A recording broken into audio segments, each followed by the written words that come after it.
Ο κύριος Βασίλης Τηλιγιάννης είναι πρόεδρος του Συντονιστικού Ανωτέρων Στρατιωτικών Σχολών Υπαξιωματικών. Καλημέρα σας, κύριε Τηλιγιάννη. Καλημέρα, κύριε Πορτοσάλτε, καλημέρα στους ακροατές σας. Λοιπόν, ευχαριστώ πολύ. Σας ακούω αναφορικώς με το θέμα που θέλετε να θίξετε για αυτό το οποίο σας αδικεί, όπως λέτε, το Υπουργείο Άμυνας και η κυβέρνηση. Ορίστε παρακαλώ. Ναι, κοιτάξτε, το Υπουργείο, όπως πιθανότατα έχετε πληροφορηθεί, ετοιμάζεται να καταθέσει ένα πολυνομοσχέδιο στη διαβούλευση για ψήφιση, το οποίο έχει πάρει την έγκριση του Υπουργικού Συμβουλίου και το οποίο, κατά την άποψή μας, πρόκειται να επιφέρει τη διάλυση των ενόπλων δυνάμεων. Μπορεί να είναι σκληρός, έτσι, σαν όρος αυτό που ακούγεται, αλλά οι προβλέψεις που έχει αυτό το νομοσχέδιο μέσα, έχουμε την αίσθηση ότι αυτό θα δημιουργήσουν. Έχει δημιουργήσει τεράστια αναστάτωση στα στελέχη και ανησυχία. Περιμένουν δηλαδή πολλά στελέχη την ψήφισή του για να παρατηρήσουν. Επειδή όμως οι μη υπαξιωματικοί δεν καταλαβαίνουμε τίποτα από αυτά, ναι. Πάμε λοιπόν να μας πείτε τι ισχύει σήμερα, τι θα αλλάξει με το σχέδιο νόμου. Ορίστε παρακαλώ. Κοιτάξτε, σήμερα ένας λοιπόν νέος ή νέα μπαίνει σε μια σχολή υπαξιωματικών. Εξηγήστε, τι σημαίνει αυτό για την καριέρα αυτού του ανθρώπου. Το νομοσχέδιο δεν αφορά μόνο τους υπαξιωματικούς, αφορά γενικά όλες τις κατηγορίες προσωπικού, αλλά το μεγαλύτερο πλήγμα... Τώρα εμείς πιάνουμε τους υπαξιωματικούς. Εγώ οι επιστολές που έχω και η συγκέντρωση που κάνατε αφορά στους υπαξιωματικούς. Μην το απλώσουμε, γιατί... Όχι, η συγκέντρωση αφορούσε και θεσμικά και οικονομικά αιτήματα, αλλά κυρίως αφορούσε τους υπαξιωματικούς και ήταν ένα σύνθημα όχι στο σώμα υπαξιωματικών. Αλλά πάμε να το εξειδικεύσω αφού θέλετε, ας πούμε... για να καταλάβουμε πού είναι, πού δεν κάνει καλά η κυβέρνηση. Ωραία. Λοιπόν, έρχεται το νομοσχέδιο αυτό και λέει, ας πούμε, ότι οι σχολές υπαξιωματικών, οι οποίες παράγουν στελέχη, δεν παράγουν υπαξιωματικούς, είναι τριετούς φοιτησης, μπαίνουν τα στελέχη με πανελλαδικές εξετάσεις και υψηλές βαθμολογίες στο παρελθόν. Τώρα στα τελευταία είναι στα ζήτητα, όλες οι σχολές γενικά. Αλλά, εν πάση περιπτώσει, μπαίνανε με υψηλές βαθμολογίες, πολλές φορές πάνω από το Πολυτεχνείο. Αυτά τα στελέχη λοιπόν 19 χρόνια σταδιοδρομούσαν ως υπαξιωματικοί και στη συνέχεια προήγονται ως αξιωματικοί και φτάνανε μέχρι το βαθμό του αντισταγματάρχη. Τώρα έρχεται η κυβέρνηση και λέει ότι ακόμα και σε αυτά τα στελέχη που ήδη έχουν βγει αυτές τις σχολές και που υπηρετούν, ότι έρχεται μια βαθμολογική καθήλωση, ότι δεν θα ξαναπάρουν βαθμούς. Ο βαθμός ο καταληκτικό τους θα είναι ο ανσπαστής. Δηλαδή χάνουν 5 με 6 βαθμούς στην εξέλιξή τους. Το ένα είναι αυτό. Που επηρεάζει αυτό άμεσα το μισθολόγιο, κύριε Τσιλιγιάννη. Επηρεάζει και το μισθολόγιο, επηρεάζει και το βαθμολόγιο. Για το βαθμολόγιο στο στρατό, όπως ξέρετε, συνεπάγεται καθήκοντα, συνεπάγεται κύρος, συνεπάγεται ευθύνες, συνεπάγεται ακόμα και κοινωνική αναγνώριση. Οπότε όλα αυτά τα πράγματα έρχονται λοιπόν στα στελέχη να δημιουργήσουν μια αναστάτωση, γιατί σου λέει ο άλλος, εντάξει, η στασιμότητα, η βαθμολογική στο στρατό είναι, πώς να το πω, είναι ατιμωτικό πράγμα. Δηλαδή επέρχεται μετά από κάποιο ατιμωτικό αδίκημα, όπως είναι ποινικό ή κάποια πολύ σοβαρά πειθαρχικά αδικήματα. Κάποιος για να μείνει στάσιμο σε ένα βαθμό και μάλιστα οδηγούσε στην αποστρατεία αν έμενε στάσιμο 1, 2, 3 φορές. Τώρα έρχεται η κυβέρνηση και το επιβάλλει με νόμο αυτό το πράγμα και μάλιστα αναδρομικά. Σε βάθος 35 χρόνων, ακόμα και στα στελέχη που έχουν βγει πριν 30-35 χρόνια, τους λέει: μέχρι εδώ φτάσατε. Τελείωσε. Από εδώ και στο εξής δεν προάγεστε. Στους δε υπαξιωματικούς και σε αυτούς που θα βγαίνουν μελλοντικά από τις σχολές, τους λέει ο καταληκτικός βαθμός του ανσπαστή. Τι επιπτώσεις έχει αυτό? Πρώτα απ' όλα, όσα στελέχη είναι άξια, έχουν εφόδια, έχουν πείρα, έχουν περάσει σχολεία, ειδικότητες κτλ. Δεν θα μπορούν να εξελιχθούν, λέτε, από εδώ και μετά. Δεν θα μπορούν να εξελιχθούν και θα φύγουν, θα πάνε στον ιδιωτικό τομέα όπου οι αμοιβές είναι πολύ καλύτερες και που είναι περιζήτητα. Το δεύτερο είναι ότι οι σχολές οι στρατιωτικές, οι οποίες έχουν ήδη υποστεί τεράστιο πλήγμα και οι οποίες, ας πούμε, αυτές οι σχολές ζητάμε τρόπο να δημιουργήσουμε κίνητρο για να έρθουν τα παιδιά. Λοιπόν, με αυτή την πολιτική φοβόμαστε ότι θα κλείσουν εντελώς. Δηλαδή, τον αντίλογο μου το διατυπώνει ένας ακροατής, ο οποίος μου λέει ότι μόνο όμως μου λέει στην Ελλάδα μπαίνεις για υπαξιωματικός και καταλήγεις αξιωματικός. Να το απαντήσω του ακροατή ότι μόνο στην Ελλάδα έχουμε στρατιωτικές σχολές υπαξιωματικών, οι οποίες μπαίνεις με πανελλαδικές εξετάσεις και διαρκούν 3 με 3,5 χρόνια η φοιτηση. Άρα λοιπόν να μας πει σε ποιο άλλο μέρος του κόσμου υπάρχει σχολή υπαξιωματικών. Γιατί οι σχολές υπαξιωματικών δεν υπάρχουν στις άλλες χώρες. Μπαίνεις κατευθείαν με κατάταξη και η φοιτησή τους είναι 25-30 μέρες η βασική εκπαίδευση και μετά παίρνουν σχολεία εξειδίκευσης. Στην Ελλάδα βγάζουμε ακαδημαϊκά μορφωμένα στελέχη, τα οποία στηρίζουν τα οπτικά συστήματα μέχρι και 3ου βαθμού συντήρηση. Αυτό να πούμε στον κύριο ακροατή και να το πληροφορηθούν και όλοι οι ακροατές σας, ότι δεν υπάρχει αυτό που υπάρχει στην Ελλάδα. Είναι ένα μοναδικό, ίσως από τα μοναδικά φαινόμενα, ίσως και 1-2 χώρες στον κόσμο ακόμα. Και το αποτέλεσμα φαίνεται από την πράξη ότι συντηρούμε οπτικά συστήματα 50 χρόνων, φρεγάτες 50 χρόνων, τα Phantom 50 χρόνων, τα οποία ακόμα και οι κατασκευάστες εταιρείες έχουν τώρα πάρει. Το θέμα είναι ότι. Εγώ σας ακούω, κύριε Τσιλιγιάννη, εσείς παραθέτετε τα επιχείρηματά σας, πλην όμως δεν έχουμε τον αντίλογο. Πρέπει να ζητήσουμε τον αντίλογο από το Υπουργείο Εθνικής Αμήνης. Βεβαίως. Να έρθει, αν θέλει ο Υπουργός να το αναθέσει κάπου αλλού, δεν ξέρω, να ακούσουμε τον αντίλογο. Έχουμε ζητήσει από τον Υπουργό. Τώρα, πείτε μου, αυτό λοιπόν, άρα λέτε στους νυν υπαξιωματικούς, στους νυν έχοντας αποφύτους και τους νυν εργαζόμενους, έτσι, δηλαδή υπάρχουν σωστό. Ναι, οι οποίοι στελεχώνουν τα όπλα. Είστε και στα 3 όπλα. Μάλιστα, οι παραγωγικές σχολές βγάζουν υπαξιωματικών, ενώ στελεχώνουν και τα 3 όπλα. Σωστά. Κοιτάξτε, υπάρχουν 3 διαφορετικές σχολές, μία για κάθε όπλο. Τα στελέχη τους εξελίσσονται με τον ίδιο τρόπο και στους 3 κλάδους των ενόπλων δυνάμεων. Εγώ αυτή τη στιγμή είμαι πρόεδρος του συντονιστικού των αποφύτων και των 3 κλάδων των ενόπλων δυνάμεων. Και μιλάω άρα λέτε, δεν θα εξελιχθούν που είναι όλο αυτό το που μας περιγράψατε, δηλαδή για έναν αξιωματικό το να μην εξελιχθεί είναι, φτάσατε να πείτε, είναι μέχρι και ατιμωτικό, μάλιστα. Το ακούω, κύριε Τσιλιγιάννη. Δεν σχολιάζω, κύριε Τσιλιγιάννη, δεν σχολιάζω. Δεν το ξέρω, δεν σχολιάζω.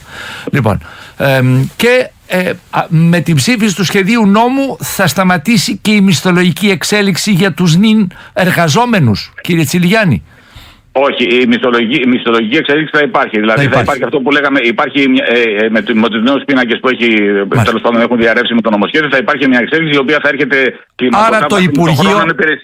Απλώς δεν θα εξελίσσει το βαθμό. Δηλαδή ο βαθμός, σύμφωνοι. Άρα το Υπουργείο πρέπει να μας εξηγήσει τι θέλει να κάνει, ποια είναι η φιλοσοφία του. Δηλαδή θέλει να διαχωρίσει τις παραγωγικές σχολές αξιωματικών, υπαξιωματικών, θέλει να προσδώσει κύρος στον πρώτο βαθμό. Τι ακριβώς θέλει να κάνει, θα μας το πει. Κοιτάξτε, το Υπουργείο λέει, ο ισχυρισμός είναι ότι έχουμε πολλούς αξιωματικούς, έχει διαταραχτεί η πυραμίδα και ότι πρέπει να αναστραφεί. Βέβαια, το Υπουργείο δεν απαντάει για τις ευθύνες που έχει για αυτή την κατάσταση. Να σας δώσω ένα παράδειγμα. Όταν βγαίνει ο Υπουργός και λέει ότι έχω διαταραγμένη πυραμίδα γιατί έχω πολλούς αξιωματικούς, λιγότερους υπαξιωματικούς. Αυτό το έχουμε. Σωστό, αλλά κάνει φέτος διαγωνισμό και προσλαμβάνει στις σχολές, μάλλον κάνεις προκηρύσεις θέσεις στις σχολές και ζητάς 800 αξιωματικούς, 700 υπαξιωματικούς. Άρα το ίδιο το Υπουργείο έγινε σε λάθος δρόμο. Το πρώτο αυτό. Το δεύτερο είναι ότι τελικά στις σχολές υπαξιωματικών με αυτή τη δυσφήμιση καταντήσαμε να πάνε οι μισοί, δηλαδή ούτε 300. Λοιπόν, οπότε το πρόβλημα είναι ότι επιδεινώνεται η κατάσταση διαρκώς. Ναι, αλλά λέτε μισό λεπτό. Εδώ θα κάνω μια μικρή παρέμβαση. Λέτε δυσφήμιση, αλλά πρέπει να μάθουμε τους όρους. Γιατί το δυσφήμιση για σας είναι δυσφήμιση, αλλά μπορεί για μας να μην είναι δυσφήμιση, κύριε Τσιλιγιάννη. Δεν θέλω να πω δηλαδή. Να σας το εξηγήσω. Δηλαδή θα ξέρει εκ των προτέρων ο νέος και η νέα ότι θα πάει σε μία σχολή και αυτή η σχολή έχει αυτές τις προϋποθέσεις που δεν είναι η ανώτερη σχολή που θα μπορούσε να πάει στην. Αν είχε τον καλύτερη βαθμολογία να πάει στην ανώτερη σχολή. Σωστά, καλά τα λέω. Σωστό, καλά τα λέτε. Άρα, γιατί τώρα προσέξτε, επανέρχεται αυτός ο ακροατής, ο οποίος κάνει το δεύτερο σχόλιο του, λέει τους υπαξιωματικούς τους εξίσωσε με τους αξιωματικούς το Πασόκ. Και μιλάμε για καθαρή στρέβλωση, μου λέει, που δεν υπάρχει σε κανένα στρατό. Είναι ένα λάθος να πείτε πάλι στον ακροατή σας, δεν είναι καλά πληροφορημένος, γιατί οι σχολές υπαξιωματικών που ιδρύθηκαν από το 1880 τόσο, ειδικά του στρατού Ξηράς, οι άλλες αργότερα, παρήγαγαν ασπαστές αξιωματικούς από τότε. Πλαστήρας, Κονδύλης, Βελισσάριος, ένα σωρό στρατηγοί, πρωθυπουργοί φτάσανε να γίνουνε. Κατσιμήτρος και δεν συμμαζεύεται, Ζέρβας, ήταν όλοι απόφοιτοι στρατηγικών σχολών αξιωματικών. Τώρα, το να επιχειρεί να βάλει μια τάξη. Μισό λεπτό. Σωστά. Το ακούω και αυτό, παρότι δεν έχω τον αντίλογο. Αλλά. Τον οποίο δεν μπορώ να τον κάνω εγώ, κύριε Τσιλιγιάννη, με αυτή τη διαδικασία. Όχι, το κατανοώ και καλά κάνετε και μεταφέρετε ό,τι σας λένε, γιατί και εμείς θέλουμε να έχουμε άποψη και στα επιχειρήματα αυτών που σχεδιάζουν ή τέλος πάντων. Όμως δεν μπορώ να αρνηθώ ότι ο κύριος Δένδιας επιχειρεί να βάλει τάξη στο στάτευμα. Μαζί με τον αρχηγό Γεθά και τους αρχηγούς των όπλων προσπαθούν να αναβαθμίσουν το στάτευμα. Αυτό πρέπει να το σημειώσουμε.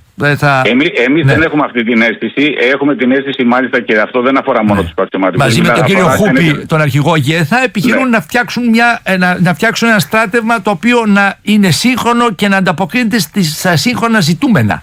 Κατά τη δική μου ματιά, έτσι όπως τους βλέπω. Ναι, εμείς πάντως στα στελέχη, και δεν αναφέρομαι μόνο στους υπαξιωματικών, αναφέρομαι σε όλους. Έχουμε την αίσθηση ότι ο κύριος Δένδιας στον τελευταίο χρόνο, για να δημιουργήσει τη δικιά του εικόνα περισσότερο, έτσι, και να καλλιεργήσει, δεν ξέρω, τις δικές του φιλοδοξίες κτλ., χρησιμοποιεί το στράτευμα, παρουσιάζοντας μια εικόνα για το στράτευμα τελείως τρευλή. Αυτό μπορεί να τον αδικεί, κύριε Τσιλιγιάννη. Δηλαδή η συσχέτιση, προσέξτε, αν μου επιτρέπετε εδώ θα κάνω αντίλογο, γιατί εγώ θέλω να είμαι ως το βαθμό, όσο δυνατόν πιο ακριβής. Δηλαδή θα κάνουμε εκεί που πρέπει την κριτική και εκεί όμως που καταλαβαίνουμε ότι πάει να φτιάξει κάτι. Λοιπόν, η συσχέτιση, εγώ διαφωνώ με τη συσχέτιση που κάνετε.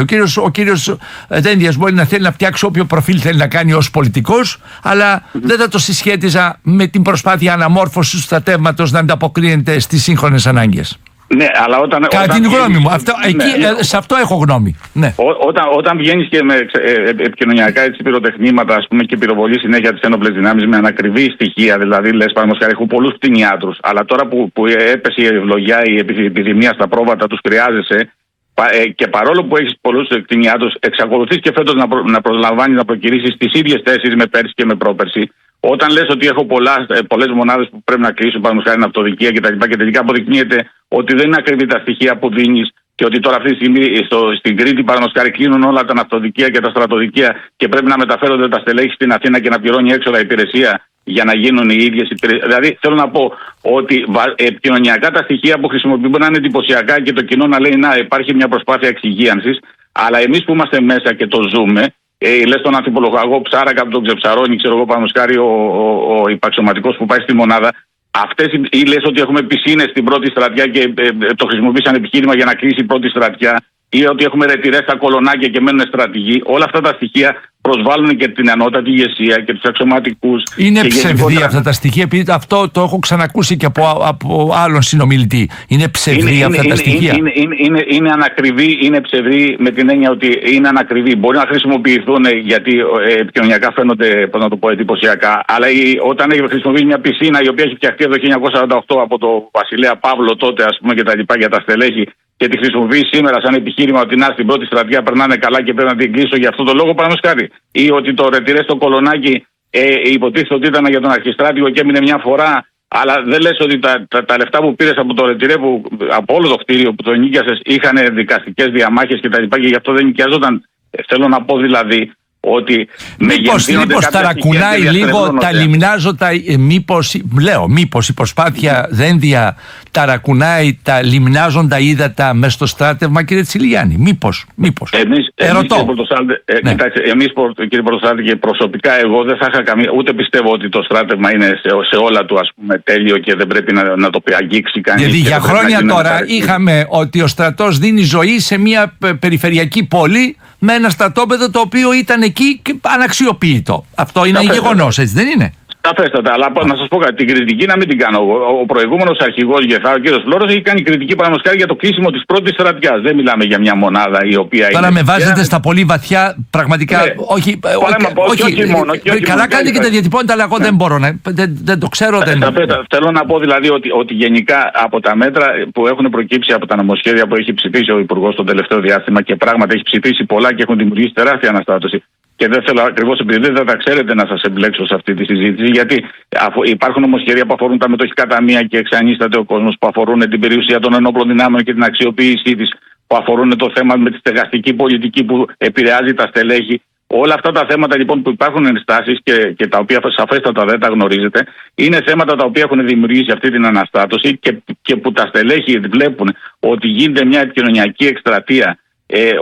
Ότι πράγματι παράγεται έργο και εξυγχρονισμός και τέλος πάντων οι ένοπλες δυνάμεις μπαίνουν σε ένα καλύτερο δρόμο, τέλος πάντων σε ένα καλύτερο σταυροδρόμι, μονοπάτι, αλλά η ουσία είναι ότι είναι περισσότερο επικοινωνιακά παρά στην ουσία τους, και γι' αυτό το πράγμα υπάρχουν και οι αντιδράσεις. Τώρα στο συγκεκριμένο νομοσχέδιο, χωρίς καμία συζήτηση, χωρίς καμία, ας πούμε, να μας καλέσουν ποτέ να ακούσουν την άποψή μας, δεν ξέρουμε από πού ήρθε, ακόμα και οι αρχηγοί δεν είναι βέβαιο ότι το θέλουν αυτή την αλλαγή που αφορά την εξέλιξη και τα λοιπά των υπαξιωματικών, ότι θέλουν αυτή την εξέλιξη για τις σχολές. Γιατί δεν είναι δυνατόν αυτή τη στιγμή να έχει σχολές οι οποίες είναι έτοιμες να κλείσουν, είναι στο παραπέντε να κλείσουν. Η σχολή στα Τρίκαλα πήρε 18 σπουδαστές στα όπλα όταν ζήταγε 200 φέτος. Δηλαδή θα έχει τμήμα με 18 σπουδαστές. Ωραία. Κύριε Τσιλιγιάννη, θα κάνουμε το εξής. Θα σας παρακαλούσα στο email μου portosalta.sky.gr, portosalta@sky.gr, δηλαδή, όπως το ακούτε, ένα σημείωμα με τις θέσεις σας σε μία πρόταση όμως. Όχι πολλά λόγια. Έτσι, αν μπορείτε, για να εγώ θα ζητήσω σήμερα τον εκπρόσωπο του κυρίου Δένδια να έρθει συνομιλητής, να ακούσουμε τι θέλουν να πούν, αλλά θα σας παρακαλούσα και τις θέσεις σας σε μια μορφή μικρού υπομνήματος. Σας ευχαριστώ πάρα πολύ. Μία μόνο είδηση από την εκπομπή σας. Εμείς κάναμε αυτή τη συγκέντρωση διαμαρτυρίας και επειδή δεν πρόκειται, από ό,τι καταλαβαίνω, το Υπουργείο να κάνει πίσω, ετοιμάζουμε στις 29 του μηνός, την Τετάρτη, που έχει τα εγγένεια της πρόσωψης του Πενταγώνου, ο κύριος Υπουργός στο Πεντάγωνο. Θα κάνουμε συγκέντρωση διαμαρτυρίας έξω από την πύλη του Πενταγώνου στις 5 μέχρι 7 η ώρα, διαμαρτυρώμενοι, γιατί αναβαθμίζεται η πρόσωψη του κτηρίου, αλλά υποβαθμίζονται οι ζωές του προσωπικού.